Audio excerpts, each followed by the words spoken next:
this time around. WAEC is going digital. The exam will be CBT based, especially for the younger age. The older ones might still be given the privilege of still writing with pen on paper. It depends on your age bracket, because it occurs in 2 series. So this is the first series. So this is the exam style question to help you succeed well when you go to the main exam. To display the questions, and I'll solve them. Normally we have, this is our SALT analysis as we commonly call it, but quantitative analysis is also there. But here is the qualitative analysis. You have to complete the table. Just copy and complete the table. The questions will appear on the screen, of course, and you write your answers down on the answer script given to you.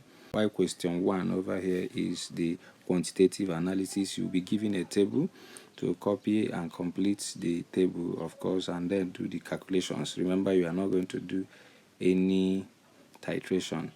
So question 3 will be there, which is universal or random all angle chemistry questions.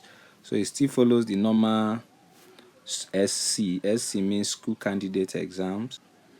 You are advised to watch. I will drop the link to the qualitative analysis on this video, or you comment, give me the link, meaning over here what I'll be doing. If you don't have the knowledge of chemistry before, you won't flow well. But if you watch the link to that video this time around, you will get what I'm saying, because it's just like someone else. There was a video you should watch, or there is a particular novel you will read. You did not read the novel only to come and be answering dash dash. Ada told dash that he will come. You never read that novel. You don't know who Ada is talking to.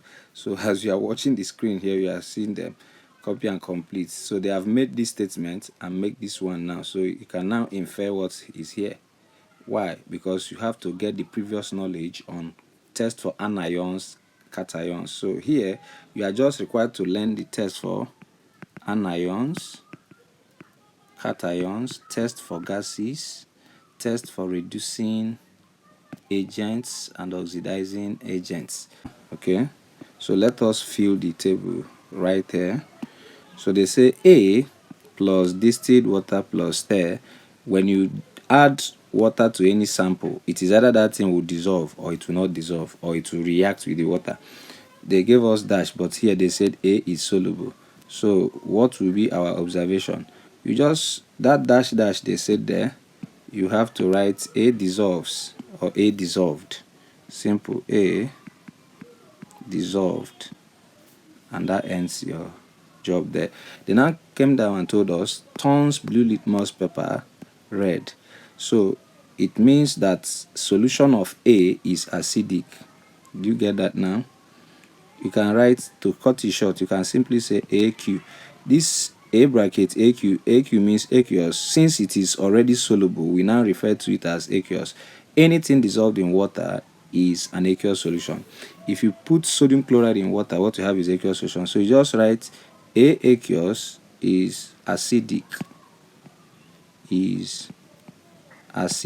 or you see solution A is acidic, or you can write solution A is acidic.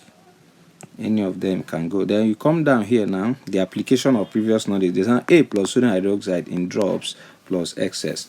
So in drops, you are looking for the color and nature of the precipitate, and they mentioned it here, white, and the nature is gelatinous.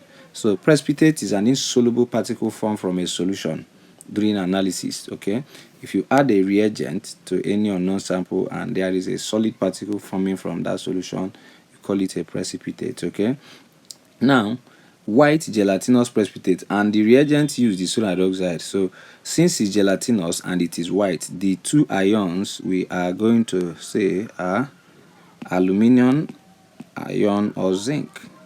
Aluminium ion or zinc 2 ion present. Remember, the rule is that if you miss one, if you report any ion incorrectly here, you lose 1 mark. Maybe if you write lead here, -1 mark. what is allocated to this question, this particular one now. So you be careful, don't add lead. Why is lead not included here? Because they say gelatinous. Okay, then they came down here and told us now that the precipitate which is formed above here now dissolved. So it shows that the precipitate dissolves. So when an unknown sample forms white gelatinous precipitate with sodium hydroxide which dissolves in excess, it is still aluminium or zinc, because these two behaves exactly the same with sodium hydroxide. Why? Because aluminium and zinc are what? The hydroxides of aluminium and zinc are all amphoteric. And remember, the process that gives this precipitate is double decomposition or double precipitation, because sodium hydroxide is soluble and A was found to be soluble. So when you now mix the two, if you mix two soluble compounds and it gives you one insoluble compound, we call it double precipitation reaction. Okay, so please don't forget to subscribe and share this video. Then we proceed. The same sample A plus, this time around, aqueous ammonia in drops, then in excess. In drops, they say precipitate is insoluble. Are you looking for a trusted supplier of medical equipment, science equipment, and reagents? Search no more. Choose Majestic Easy Word Science, where you buy directly from the scientists who understand the quality and the working principle of every tools and analytical reagents. We don't just sell, we guide you. Do you know that every purchase comes with free practical guide on how to use the reagents or apparatus effectively by a scientist and experienced medical experts? We are majestic, reliable, and affordable. We said to you exactly what you ordered. This is not what you ordered versus what you got, because the satisfaction is our watchword. Thank you.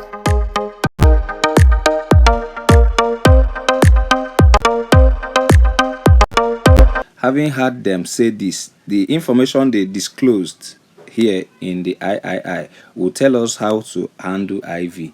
It's very necessary you follow them. So it is the same sample. We have seen that is aluminium or zinc. Now they use ammonia. What will happen here? You still lift the same thing. The observation will be what? White gelatinous precipitate. It will still be the same thing. White gelatinous precipitate. Simple. And then the precipitate was insoluble, they told us.